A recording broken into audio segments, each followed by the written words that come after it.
Welcome, witches, wizards, and muggles alike, to another enchanting episode of Magical Tales from the Slytherin Common Room, bringing your favorite Harry Potter fanfiction to audio format.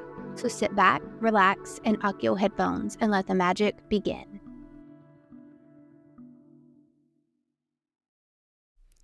Apostasy by Deydralinne, Chapter 23, Renauld. The annual French Gala for the development of advanced technologies was pretty much exactly what Hermione had thought it would be.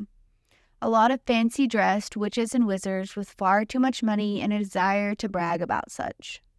Hermione sipped on a glass of champagne to hide the grimace as one witch in particular gushed in broken English about the holiday home she had just purchased in Tuscany.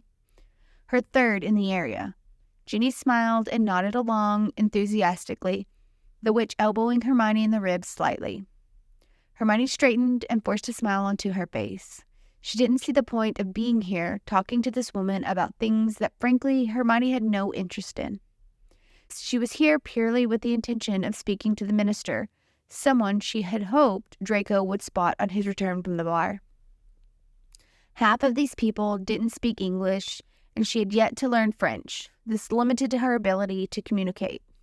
Draco and Blaise, the two French speakers of their little group, had both disappeared to the bar to obtain glasses of whiskey, which left her and Ginny to fend for themselves as the rest of their group had not yet arrived. She felt the ghost of someone's hand against the exposed flesh of her back. Hermione turned, and a man in a black suit and a sour-looking expression leaned in to whisper to the woman opposite her, offering what Hermione assumed were apologies before attempting to lead her away. But Hermione did not move, only raised an eyebrow at him and his audacity. The man looked frustrated and said something to her in an urgent, hushed demand, but it was entirely in French, and went right over Hermione's head. Ginny had moved to step between them with a glare, but the man rolled his eyes and repeated his earlier statement. "I don't know what you're saying," Hermione exclaimed. A tall, solid, and looming presence appeared at her back. "Take your hand off of her, or I'll take off yours." Spoken entirely in French. Draco's voice was cold and low in warning, and the man in the black suit sneered, Responding in French. "Your little whore doesn't interest me. Her presence was requested by Minister Renauld." Draco's hand slid around her waist, his thumb brushing lightly over her skin where the low cut of her cleavage ended, and her dress resumed. He tugged her back behind him and stepped closer to the man, his face turning to stone. In French, he said, "What did you call her?" Draco's size and presence intimidated most, unfortunately. This man was not one of them. "That's what she is, isn't it? A dirty little whore?" he responded. Draco's fist collided with the jaw of the man so hard and fast that she swore she could hear a bone break, though she couldn't be sure whose, knocking the stranger to the ground. Around them came several startled shrieks of surprise. "Wait!" Hermione exclaimed. "Minister Renauld? I caught that right." She turned to confirm with Ginny, who was watching the two wizards exchange with far too much enjoyment. The suit scrambled back to his feet and was gearing up to spear Draco around his waist with the tackle. "Gentlemen!" A loud, booming voice of another suit halted the wizard that Draco had punched. But it did not stop Draco from stepping forward and punching the man again. The suit flicked his wand to separate Draco, but he only ended up throwing himself backwards a few feet. "What the hell?"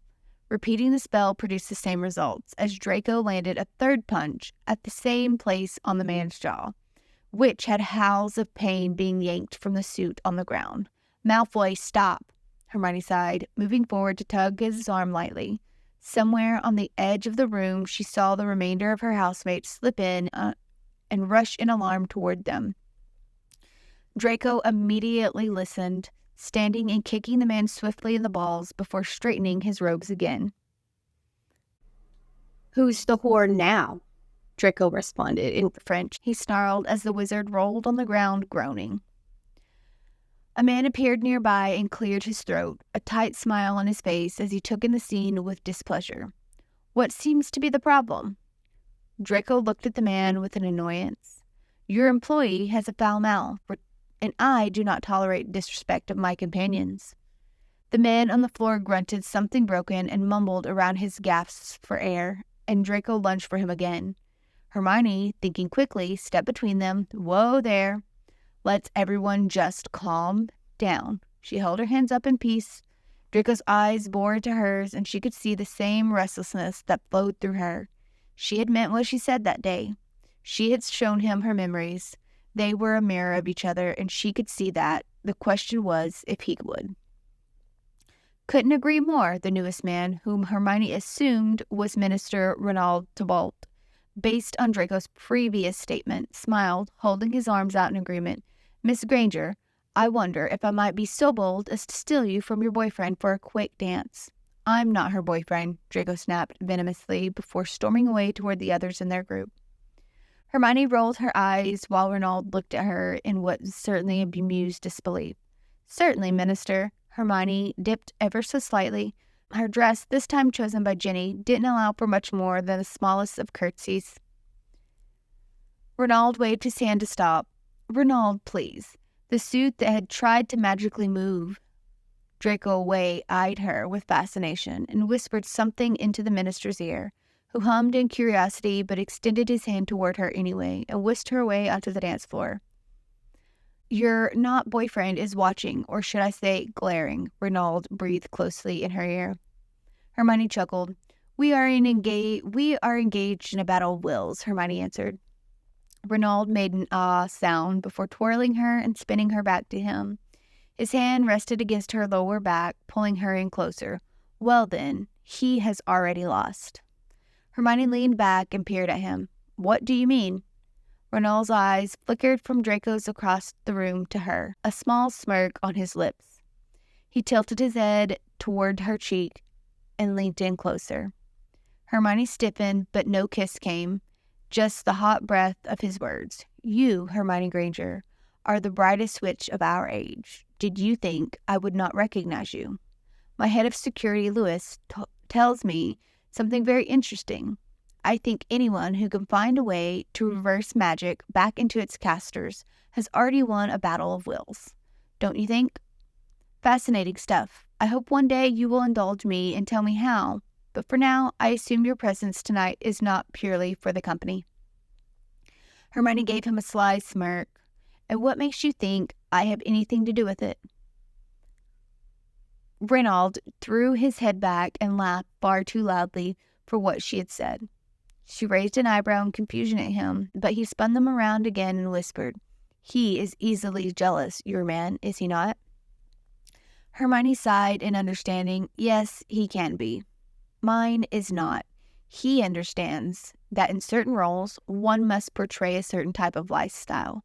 Unfortunately, despite it being 2005, the world has not quite caught up yet. I hope it will soon.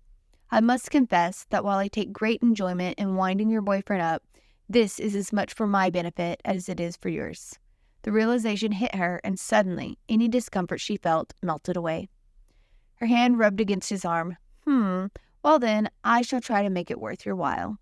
He continued to hold on to her as one song ended and another began. You could tell me the purpose for your blessing us with your presence. Correct me, but I thought that you were on the side opposing the Death Eaters. Hermione huffed a half-laugh. That, Minister, is a long story, one that I'm afraid is a little too sensitive for nosy ears and a little too long for a stolen second dance. However, I was hoping that I would be able to acquire a meeting with you to discuss it. Renauld looked pleasantly shocked. Discuss it with me? Hermione nodded. I've recently moved to France. As you know, the English government is in shambles. But I have a solution, a worldwide solution, that I would love France to support me on. It could mean big changes. Renauld stopped dancing and looked at her with an intrigue. Come, let's relocate to my office. Hermione laughed. Oh, I did not mean this instant. You have thrown this fabulous gala. He gave her a pointed look. You hate it and find it pointless. You and I both know it, and I feel the same. It is an unfortunate aspect of the job, but I would much rather hear about this. Grab your friends and let's go. Hermione felt her face light up in a quick fondness for the French minister. Are you sure? She didn't actually wait for a response as she worked her way back through the crowd quickly, searching for Ginny or any of the others. Blaise and Ginny were engaged in a hushed conversation with the head of security she had seen whispering in Renauld's ear. Pansy was in the middle of a discussion with some guy who appeared to be debating something or other with her. Hermione gripped her arm to grab her attention. "Pansy, where's Malfoy?" The elderly wizard scowled at her, muttering something in French, presumably about her rudeness. Pansy shrugged. Theo, Dap, and Tor all took him outside on the terrace to calm down.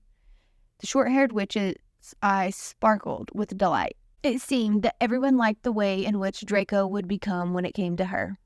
She certainly did, as evident by the low fire burning in her stomach at the thought. "Okay, you need to come with me." Hermione dragged her over to Blaise and Ginny. "You two, we have a meeting, like right now." Her other hand grabbed Ginny's and pulled her along too. Lewis chuckled and fell in behind them. Renauld was talking to a couple nearby where she had left him. But, on seeing her return, he smiled and excused himself, directing them toward the hallway at the edge of the room and immediately to the right, up a set of stairs. Renauld's office was on a wall of glass overlooking the gala below, which carried on unaffected. "Can I get anyone anything?" He shrugged off his jacket and tossed it in the corner onto his cream armchair. Blaise clenched his jaw, and Hermione hid a smirk. Hermione suspected that the sole purpose of the chair was a dumping ground for Renauld's briefcases or jackets, and it was clearly positioned out of the way for any guests that might be visiting the minister's office in its place behind his desk. Louis rolled his eyes and waved his hand, sending the jacket to the closet instead. Ginny and Blaise collapsed onto the black leather sofa pressed against the glass, while Pansy moved to observe the party through the glass, her arms folded across her chest. "Just your signature," Hermione smiled sweetly. Renauld choked on the whiskey he was sipping. "Just straight into it, I see," he laughed. "What am I signing?" "I want to abolish the statute of secrecy worldwide. In order to do that, I need to take at least 60% of the world's support to the International Confederation of Wizards. Now, I have England's Muggle minister's support, but that means little because he is desperate to restore the United Kingdom to peacetime, and as it is, the government is in shambles. But what might interest you is a prophecy that the Order hid. I was supposed to resolve the war years ago, but the Order has been blocking my path every chance they could get, because Kingsley wants minister for himself." Renauld sat back in his chair and looked at her. "The prophecy said that she would lead us out of the dark, saving our world in the process," Blaise chimed in from his spot on the couch. "The world is hardly progressive enough to handle the truth of magic. It can't even handle basic social issues as it is." Louis spoke up. His English was drowning under a French accent, but he spoke kindly, like his eyes. Hermione nodded. "I know what you mean, but I believe it can. If anything, I think this might be the kick it needs to stop viewing everything else as life and death." Hermione debated. "Menace, please, just Renauld." The man grimaced. "All right, Renauld was right, you were right earlier. The mirror charm you figured out rather quickly, might I add, too, was my design. It's not the only thing I have in the works. I think an argument could be made for accelerating the development of both worlds, which, after all, isn't that what tonight's gala is about? Advancing the wizarding race?"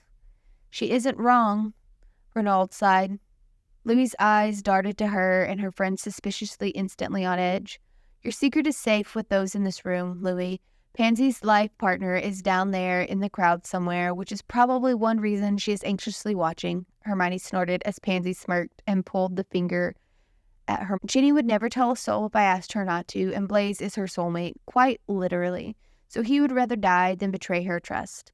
I have no reason to keep your secret, but regardless of how this meeting plays out, I will, because it is not my story to share, and I would rather build a good rapport between us. I might be starting out in England, but I was hoping that France will play an equal large part in this little revolution."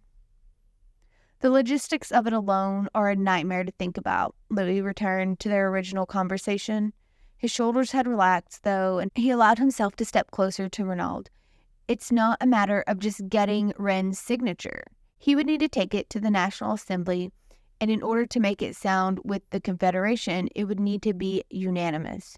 You won't be able to walk into every leader's office around the world and say, 'Hey, sign this, because a prophecy said you should.' You will be laughed out." Louis sighed and leaned against Renauld's desk. There's also the issue of your little Dark Lord problem. Hermione waved a hand dismissively. Already solved. Face fixed. Energy redirected. Muggle converted. Currently training him to be a suitable political face. Renauld and Louis both blinked at her as though they tried to process her words. Are you claiming that you have ended a 20-plus year long war overnight? That seems a little far-fetched. Hermione scoffed. No, of course not. Don't be ridiculous. They appeared to grow confused by her retraction. It was more like an afternoon, she turned to Ginny and Blaise, right? Few hours. She turned back, feeling smug to see their mouths parted, and both of the wizards speechless. I mean, he tried to torture me initially, as one does, but, protection. So, after he finished torturing himself, I used logic, appealing to his paranoid nature and need for acceptance, as well as his vanity and desire for wider respect and acknowledgement. It was like taking candy from a baby, Hermione shrugged. Sounds about right, Ginny nodded in agreement. Pansy knocked loudly on the window, shaking her head at someone below. Hermione strained to see in the crowds below and saw Draco getting a little too close and personal with another one of Renauld's security guards. And Daphne weaved through the people to get to him, pointing Pansy out to him, who gave him a look of don't you fucking dare. Look, why don't I send over some of my plans tomorrow? Inventions I think could really make a difference in the world that harness both Muggle technology and magic. I'll send my proposed outline for what the world without secrecy limitations might look like and the benefits for both parties. You can think it over. If you decide not to pursue this, then that's okay. But I really hope you do, because I would really like to have a close working relationship with you and your government. Renauld gave her a proud smile. All right then. Send it and I'll look it over, but I won't make any promises, Hermione. This is bigger than what I would have thought you wanted. Oh, for fuck's sake. I would like to apologize on behalf of our colleague. Theo likes to think that practical jokes are funnier than they are. I would steer clear of the fondue if I were you, Minister. Pansy shook her head. Merlin Granger, you really have that man out of sorts, Pansy mumbled, still frowning down at the crowd below. Hermione clicked her tongue and raised her eyebrows in defiance.